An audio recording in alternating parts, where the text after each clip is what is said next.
بندے کہتے علی تھا تو علی کو کیا ضرورت تھی, کہاں گئے تھے علی, بیوی کو کیوں بھیج دیا, وہ مستور ہو کے دربار میں کھڑی رہی, علی امام ہو کے گھر کیوں بیٹھا رہا. لے آؤ اس بندے کو, میں قرآن سے جواب دوں. اللہ قرآن میں کہتا ہے میرا حبیب اپنی بیٹیوں کو لے کے جا, اپنی بیٹیوں کو مباہلے کے میدان میں لے کے جا. رسول اپنے گھر سے اکیلی فاطمہ کو لے کے چلا گیا. فاطمہ کو لے جا کے نبی نے یہ بتا دیا جب حق کی ضرورت ہو تو غیرت کا پروردگار محمد کو بھی فاطمہ کو لے کے جانے پہ مجبور کر دیتا. حق کی ضرورت تھی تو نبی مباہلے میں بطول کیا, جاگیر کے لیے نہیں گئی تھی, جنگ لڑنے گئی تھی نبی کی بیٹی. خطبے کی دھار کے ساتھ دشمن کے گلے کاٹ کے آئی ہے.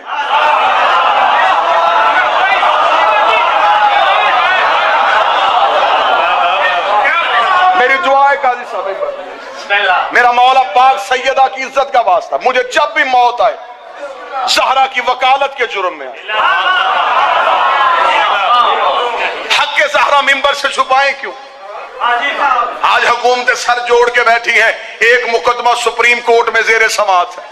یہ ممبر نہ حکومت والوں کا کل تھا نہ آج ہے, یہ سیاست والوں کا ممبر ہی نہیں ہے. سیاسی پارٹیاں بدل جاتی ہیں, حسین کے پرچم کے نیچے آنے والی قوم نہیں بدلتی.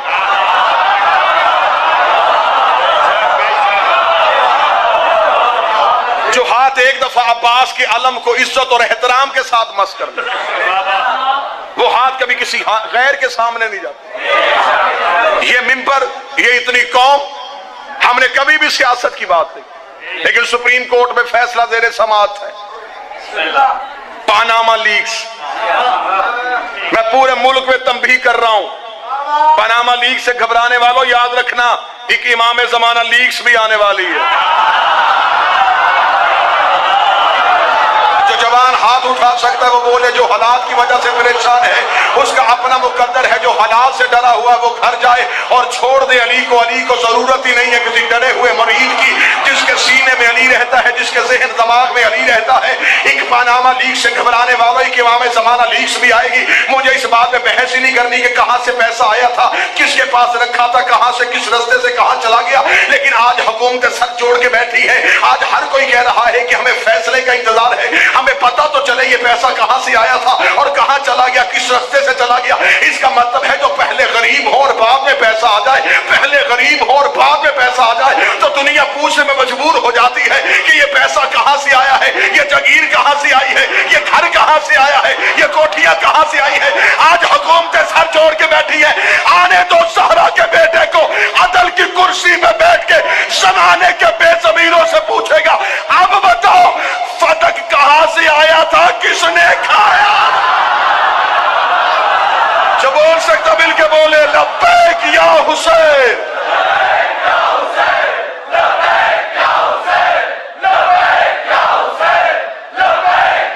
نعرہ حیدری.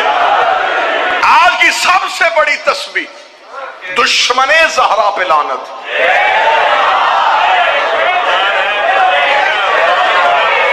جو آج چاہتا ہو کہ آج اس کا 70,000 حج ہو جائے,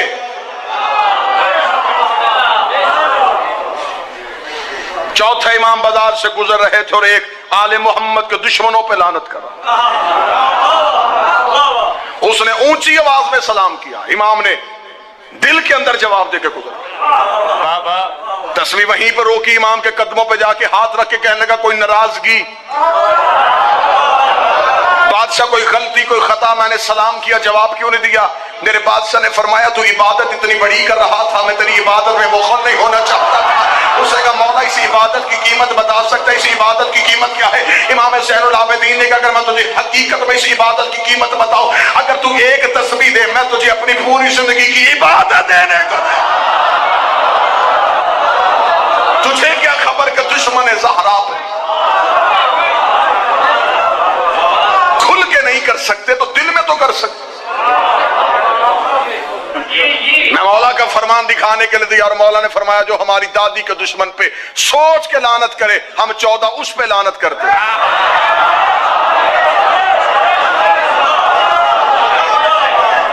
جیو جیو سن کے کائنات کی ہر مزدور کا حق منوانے کے لیے گئی تھی.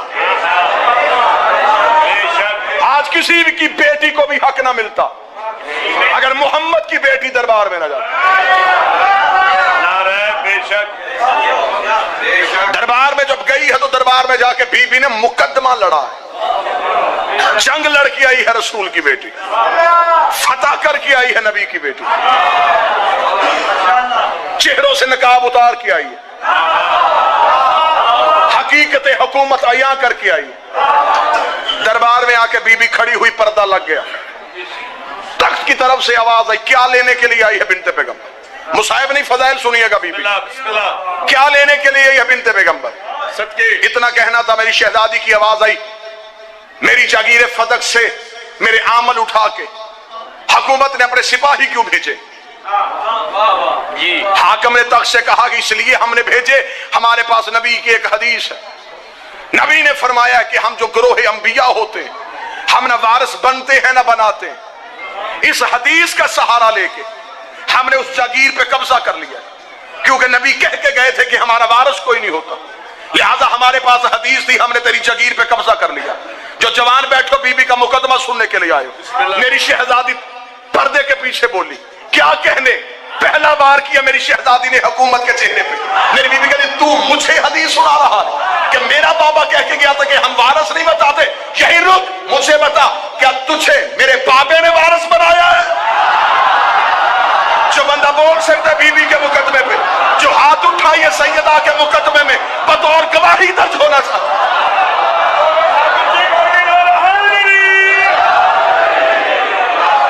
بی بی نے کہا مجھے بول کے بتا, تو حدیث پڑھ رہا ہے کہ میرے بابا نے تجھے کہا تھا کہ ہم وارث نہیں بناتے. اگر میرا بابا وارث نہیں بناتا تو پھر تجھے کس نے بنایا؟ اگر تو یہ کہے کہ تجھے میرے بابا نے بنایا, پھر 3 دن سقیفہ میں جھگڑا کیوں ہوا؟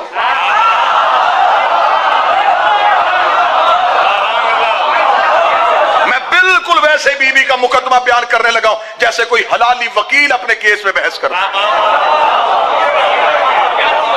کوئی سنے نہ سنے, میرا یقین ہے اسی مجمع میں عدل کی کرسی لگی ہے, زہرا کا بیٹا بیٹھا, زندگی موت ہے میرے اس بادشاہ کے ہاتھ میں جو اس مجلس میں شریک. میرا مالک چاہیں گے تو یہی سانس ختم کرے, مجھے پھر بھی قبول. لیکن یہ حق دنیا تک پہنچاؤں, یہ مقدمہ دنیا تک پہنچے. میرے بادشاہ نے کہا تھا کہ زندگی میں اپنے بچوں کو 2 چیزیں یاد کروا دو, تمہاری قوم ہمیشہ زندہ رہے گی. ایک میری دادی کا فتق والا خطبہ یاد کرواؤ, ایک میرے نانے کا غدیر والا خطبہ یاد کرواؤ.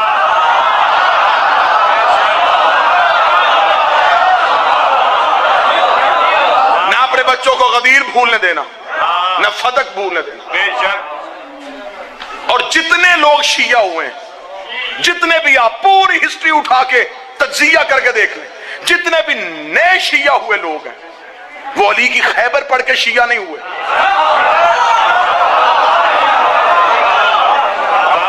وہ خندق سے شیعہ نہیں ہوئے, وہ ہجرت سے شیعہ نہیں ہوئے. کسی بھی نئے شیعہ ہوئے بندے کے سر پہ قرآن رکھ کے پوچھو کیوں شیعہ ہوا, اگر شیعہ ہوا ہوں زہرا کا حق پڑھ کے.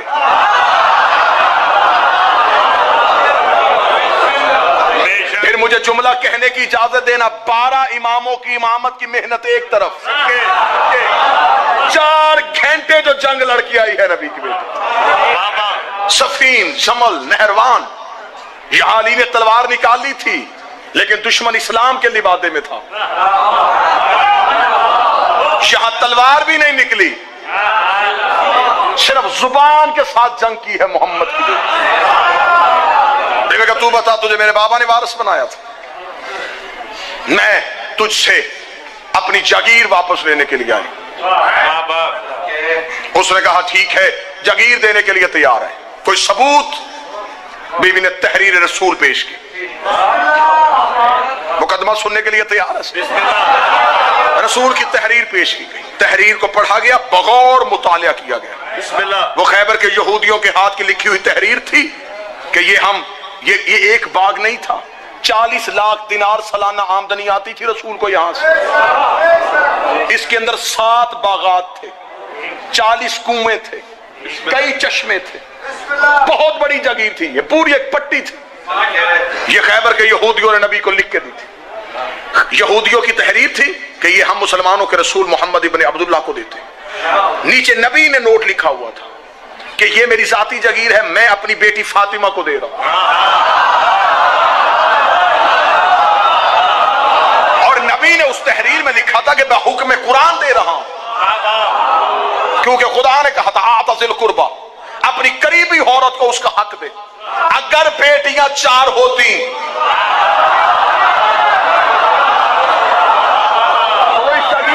ہوتی. آج بندے کہتے نہیں جی وہ اصل میں بی بی کا حق نہیں بنتا تھا. انٹرنیٹ پہ ڈاکٹر طاہر القادری کا بہت لمبا ایک لیکچر پڑا ہوا، نہیں یہ حق نہیں تھا بی بی کا. اگر حق نہیں تھا تو خیبر فتح ہوا ہے 7 ہجری میں، رسول دنیا سے ظاہری طور پہ گئے 11 ہجری میں. 4 سال یہ جگیر نبی کے پاس رہی. اگر اس میں امت کا حق تھا نبی نے دیا کیوں نہیں؟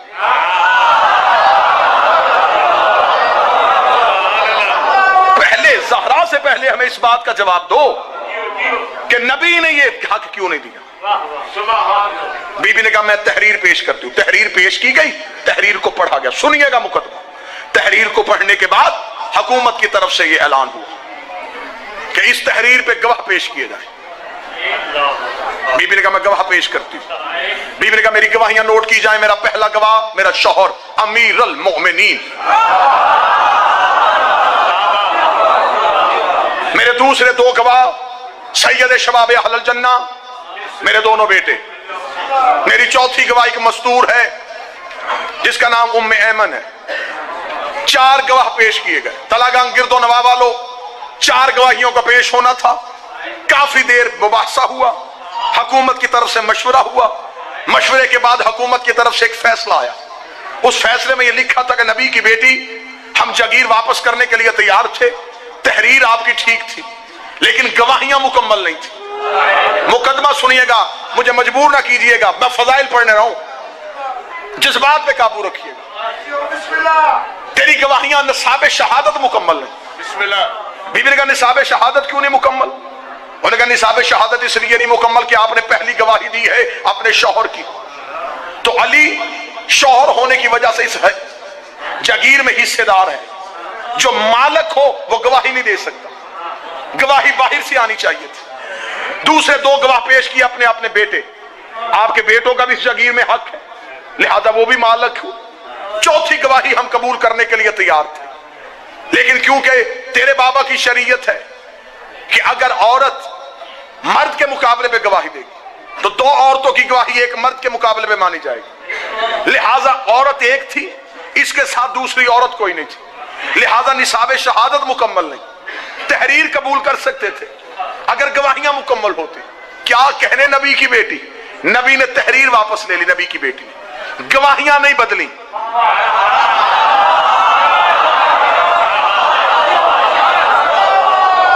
گواہیاں نہیں رسول بی بی گواہیاں بدل سکتی تھی. جوار صادق صاحب بی بی کے پاس گواہ تھے. انہوں نے مولا علی کی گواہی کو جھٹلایا، بی بی جناب سلمان کو کھڑا کر دیتی، حضرت ابو ذر کو کھڑا کر دیتی، جناب مقداد کو کھڑا کر دیتی. بی بی نے مقدمہ واپس لے لیا، گواہ نہیں بدلے. اب گواہ کیوں نہیں بدلے تھے یہ مقدمہ سننا.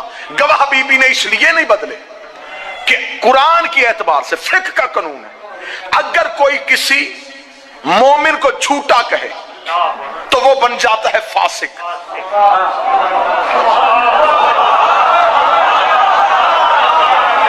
بحث کرو ہم سے، بلاؤ ہمیں سپریم کورٹ میں، ہم تمہیں زہرا کا حق منوا کے آئیں.